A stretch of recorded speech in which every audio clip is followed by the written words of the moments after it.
was about to go to sleep the other day. I just was thinking about, you know, what video should I do next? And then I just see a tweet from Sakurai and just links to footage of King K. Rool vs. Snake, you know, 1v1 stock match. And I see another video that's Ridley Dark Samus vs. Chrom Lucina. It's like, well, that was easy. So let's get right into it. I think the first big thing is, like, this is the first time we're seeing new gameplay footage of, like, a new build of Smash Ultimate. I think, like, in the past, we've definitely seen little snippets of stuff. We don't know what's most recent. We don't even really know this is recent, honestly. But, like, anytime the game's been playable, it's been the same, like, June build with the same kind of thing in the top top left of the screen that shows you, like, the date of the build. All of them have been basically the same since E3. So this is the first time we're really getting to see, you know, what's different. And we can see some things are actually different in this. The first very noticeable change in the Snake vs. King K. Rool video is when the stock indicators pop up. So like in Smash Ultimate, when you lose a stock, these indicators pop up to tell you the stock count, which is a very spectator-based change. When those pop up, there's now an audio sound effect that goes with them rather than at the E3 in the past build where it just came in and went away, so to make it more dynamic and stand out more.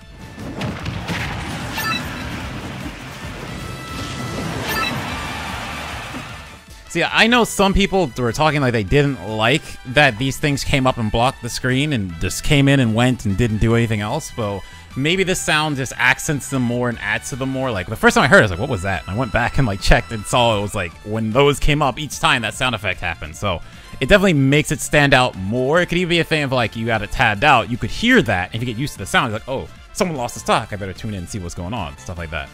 The other change that was definitely noticeable to me, because someone who's been scouring videos like the nerd I am, is that the zoom in and slow down effect, when there's two people on the screen before, that didn't happen. You just got like the background would change, like I showed you in the last video with Little Mac. The background would change, but it wouldn't zoom in and slow down. But in this build, we saw when Ridley got the sweet spot of, I believe it's his side B.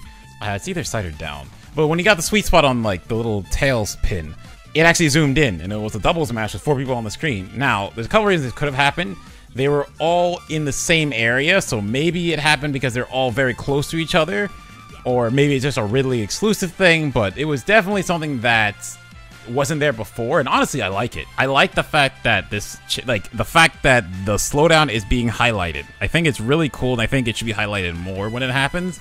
I really think it adds an extra oomph to a move or a match when, you know, that, like, the screen, like, it hits and the screen pulls in and, like, really showcases it and shows it off over just, like, you know, a flash in the background. So something else that seemed new for this build is when K. Rool is doing, like, a little dash dance at the start of the video, you see the smoke on his initial dash, but all his turnarounds, you never see it. So my first thought was, you know, maybe they streamlined dash dancing a bit and got rid of the extra smoke, so, like, the characters just move and it's a little more fluid. I think another part in the video you see K. Rool kind of do it too, and it's still there, no smoke. But then, when I look through the video again to try and double check this, you see Snake do something similar, and you see smoke when he turns around, but he could have been doing foxtrots, which foxtrots are literally just your initial dash. You just chain those together, and that will cause smoke. So maybe it's a K. Rool thing, maybe it's new and different for everyone. I don't know. This one you kind of just have to wait. Even new things. It's the first time, at least I can remember, for Smash, where a character is announced, and like a week or two later, we just gameplay of him playing in a full match rather than like small snippets. So with that, there's something with the King K. Rool that we actually get to see for the first time and see how they kind of, like, their animations, how they kind of work out and things like that. So first up is his back throw. Up throw we saw, but we didn't really, I didn't know. I don't think we really knew that it was like a launch up, come down, like Charizard, Meta Knight, Kirby up throws. Maybe it kills. Hopefully not, but maybe it kills. See his jab 1 and 2. We see his Nair, which is very much like DD Nair, but just his giant belly sticking out. His back air, which is like reverse Ganon forward air, which is funny because his forward air is like reverse Bowser back air. His up air, which is like, it's, okay, up air is kind of weird. It's like he puts his head and hits up. I wonder if that does more damage when he has his crown on versus when he doesn't. That'd be a pretty interesting interaction for how that could work. It could be like stronger with the crown, maybe stronger without the crown. So like you get to play around that and it makes the crown more fully a part of his kit rather than just like the one move. And then his down air, which is the stop.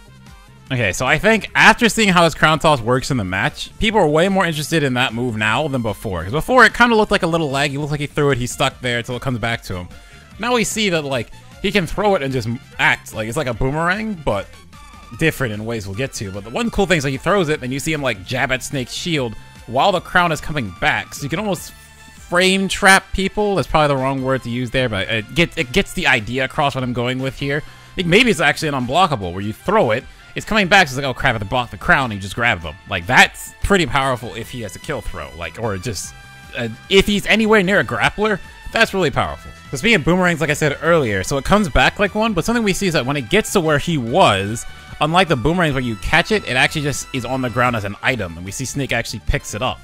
So honestly, this is a really cool thing that they gave us a Breath of the Wild link, because that's kind of how it works for him in Breath of the Wild, where he throws it and if he's not there, just an item on the ground. So that'd be interesting if they did it with him. But it's pretty cool to see Rool has this. We see when Snake picks it up and throws it, it doesn't boomerang, though he threw it up, so it just goes up and lands like an item. So a couple things I'm interested here. I wonder if you throw it forward or back, if it's boomerangs, or if it's just like an item. Also wonder about how strong the item is. Like, it'd be interesting if this is almost like Zero Suit Samus's armor pieces, like at the start of Brawl. You don't know, because Zero Suit Samus isn't technically pickable. Like, you can, I don't even forget how you did it, honestly, I'm not gonna lie to you. You can do like up down real fast to transform from Samus to Zero Suit, or you hold a button when picking Samus to spawn as Zero Suit. I can't even forget, that's crazy. But anyway, when you do that, she spawns, the suit comes off, she gets 3 armor pieces. And like at the start of the round in Brawl, Zero Suit was very good because she had 3 pieces of armor, which if you were very good with them, you could just mess people up, as Salem did. So something else with his crown too, I tried to count it down, and it seems like after his crown lands on the ground, well, first off, when the crown is thrown, or when he throws it, he loses access to it. So you can't just throw it again or something. You actually have to either pick it up as Rool. I think if you stand there and catch it, he puts it on his head. But we don't know when it's on the ground. Can he throw it as an item, or does he have to pick it up if he goes near and touches it? But what I did try to count down is it seems like 15 seconds after it lands on the ground, it just disappears as an item and respawns on his head. So something with Rool's crown I completely missed the first time I watched the actual video, but while I was editing this video and going through parts again in slow motion in Vegas to really get an idea of how stuff worked, I noticed that the crown actually at one point flies off the screen and then disappears. It then reappears like a newly spawned item, and when it falls next to Rool, he immediately puts it back on. So it kind of answers my question from earlier if he can pick it up as an item or not. Well, potentially it answers it. We don't know for sure, but it maybe if it seems like he's near it, it just goes back on his head, so you don't even have to press a button to pick it up. But because it spawns as an item, just it may be, yeah, it might be random. It could have just spawned near him, and close near him as it could from an item spawn position. But if it spawns randomly as an item, the opponent could then get it and take advantage of the fact that you don't have it and use it against you. So that's actually really interesting and a big thing I didn't notice the first time. Okay, on to his blunderbuss attack, which I feel like is probably his neutral B, as a crown was probably side B, but like, just look at this. Just look.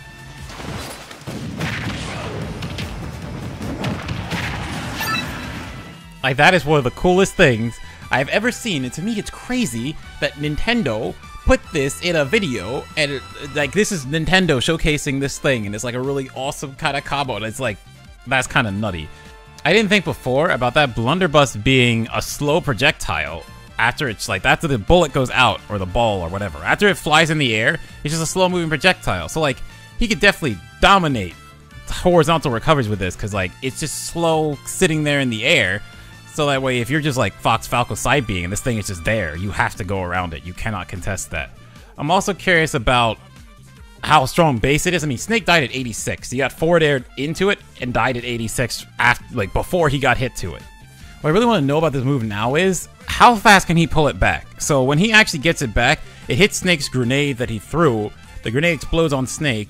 The shot just kind of sits in place, kind of, and then he pulls it back to himself. So I'm curious how fast he can do that. Like, can he just fire it and just get it back automatically? Because we see him try that another time, he doesn't get it and Snake hits him. I'm also curious because when he pulls it back, he shoots it upwards to set up that forward air into it. Can he just fire it in any angle at any time, or is it only when he returns it? Because like, imagine if he could fire this down, bounce it off the ground, then pull it in, and then shoot it at a different angle kind of thing. Rather than, oh, I have to fire this forward. But like, that's like, if he can aim this on the beginning shot, that's like really crazy and really good for just even covering recovery, like hitting recoveries. Like, what if he just like jumps off the stage, B reverse this, shoots it down, and now there's just this thing that's coming. The thing about that is you can actually jump off, shoot it at the stage, suck it in, then shoot it down. Okay, this character could be nutty. I actually really want to see what people do with him. Last thing for kind of new things, we kind of get a better idea of how he triggers his final smash. So I think it's either the stomp down, either be hit by that, and then you're pulling the final smash, or it's when he flies across the screen. But I feel like the flying across the screen is just a comedical thing just to add to the effect that he's doing his Final Smash, but at the same time, it's weird that he just does that for no reason. So it could be he stomps, then he flies across, he hits anyone, then he goes into the animation on that. But I feel like it's the first more than the latter. Honestly, thinking about him as a whole, it's kind of interesting that, okay, so we have a heavy that uses projectiles in King DDD. The Gordos aren't really as... They're not this, right? Gordos are mostly, like, used, at least in Smash 4, they're used a lot for ledge trapping. Or, like, force someone to limit options off ledge, cover the ledge by sticking it to it, things like this. He can actually just, like, throw a boomerang, or sorry, throw his crown, and while the crown is coming back, it's now an active hitbox that you might have to block, or you get punished by it. Another thing is, like, when he threw it and it came back, the hitbox seemed to still be active. Like, Snake shields it, it goes past him, King K. Rool jabs him, and I think it still hits Snake, because some things, like, it hits you, you block it, that's it, it's done. It doesn't have a hitbox coming back. So, like, that's added pressure there. Then blunderbuss. Like, if he can actually just shoot it at the stage, suck it back in, and then pick an angle, he could cover low recoveries, like, way better than a lot of other characters. You're just like, there's so many cool things he can do with that, depending on how that interacts with the stages. Like, if he can shoot it at a platform, because, like, platforms block, like, Charge Shot, for instance, from Samus. So he can take that, shoot it at a platform, suck it back in, and then pick another angle. Like, that'd be really cool to see. I also really love that they gave King K. Rool his own victory theme over the standard theme of the Donkey Kong series.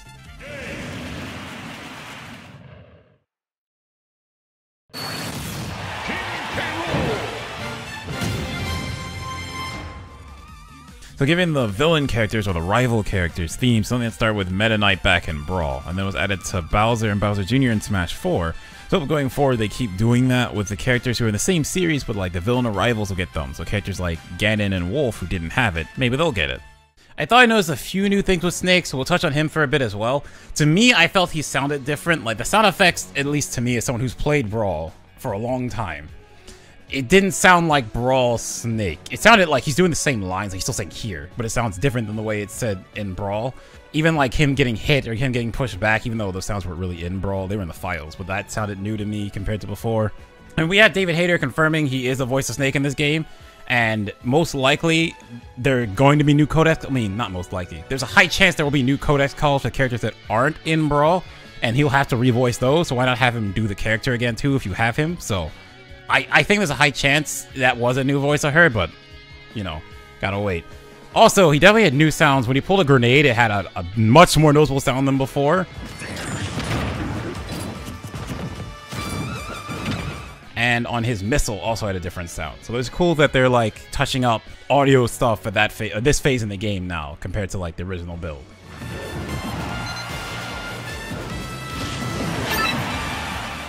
That's it for like the first video. The second video was a team battle of Chrom and Lucina versus Dark Samus Ridley. So I don't have too much to say on Lucina, Chrom, or Ridley. There's a couple things I want to hit on, so we'll start with those. I mean, Lucina and Chrom, their Echo Fighters are very similar to the base character. I think the biggest thing here is we definitely see that Chrom is Echo Fighter of Roy, and not just like people thought originally, oh, he's a mix of all Fire Emblem characters. Like, no, he's Roy with an Ike upbeat. Like, even his intro animation is Roy, so it looks a little weird, because, like, there's, like, a flash that looks like it's supposed to be his falchion stuck in the ground, but, like, it's invisible. So that's something they probably had to work on. I mean, when Ike was first shown off in Smash 4, he had Red Fire, which, if you've played his game, he has Blue Fire in his game, and it was an issue in Brawl, he had Red. But later in Smash 4, they fixed it and made it Blue, and you see now he keeps Blue Fire. Even his counter is Blue Fire now. It's pretty cool to see the little flare there. So, like, that's something that can definitely be fixed. It's not like the game is out now. It just looks a little weird. I will say, though, having the Roy with the consistent blade like Lucina is to Marth is such a really cool thing that I'm really super excited to try and play, because I like Roy, and, like, Chrom is a character that I like, so this is a nice mix that I'm excited to try. Speaking of the character, hearing his English VA actually playing, or hearing the English VA as he's playing, I mean, and then in the victory scene is so cool.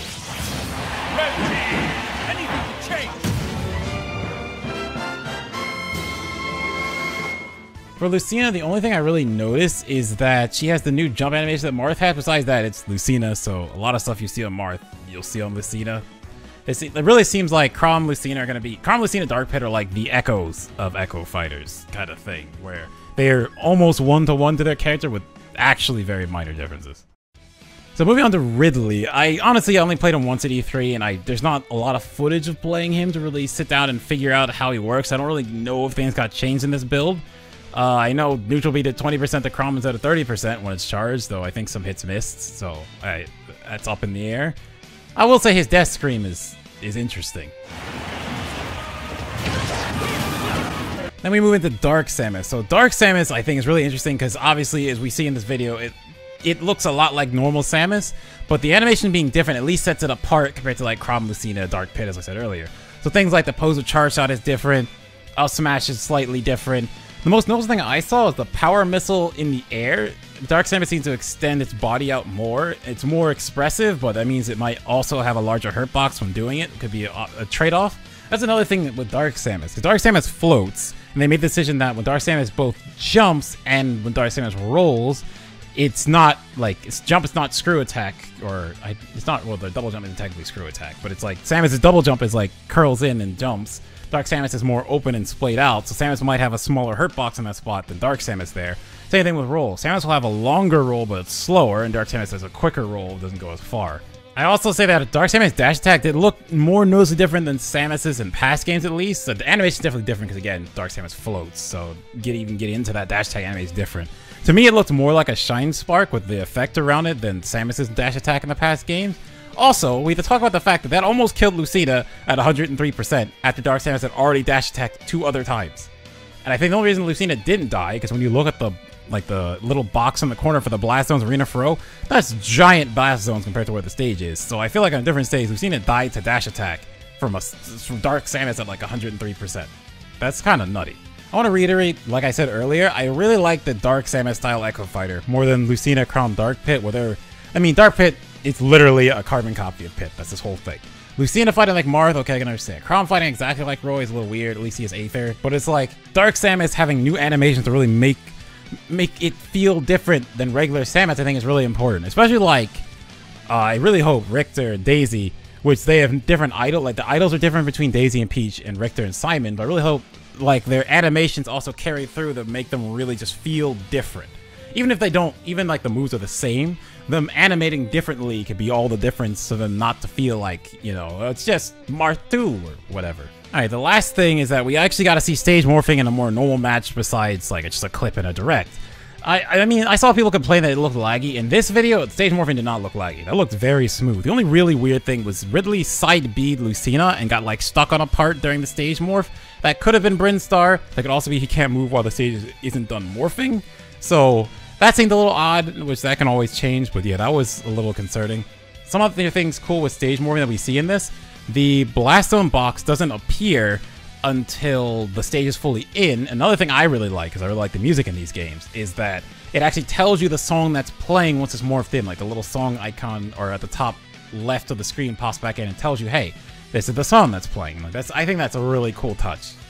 And that's basically everything I want to talk about in this video specifically. I still need to do the direct itself, but I'm so excited about that direct. Like I've been talking about in Japan time and just in general with people. Like I'm very excited. I'm just trying to condense my thoughts and do it in a way that's not 35 minutes again. I'm sorry.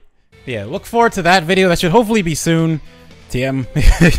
I keep coming up with a lot of ideas and not really going through on them. Like literally I was gonna probably use today to do the direct or at least start it, and then I saw that video. It's like I really want to talk about this, and I think in the past I would have been like, I didn't talk about the direct, so I'll wait. And like finally I think I did the smart things, like no, I just want to talk about this is exciting, so let's nerd out and talk about it, because that's just what I do around here. Hope you guys next one. Bye.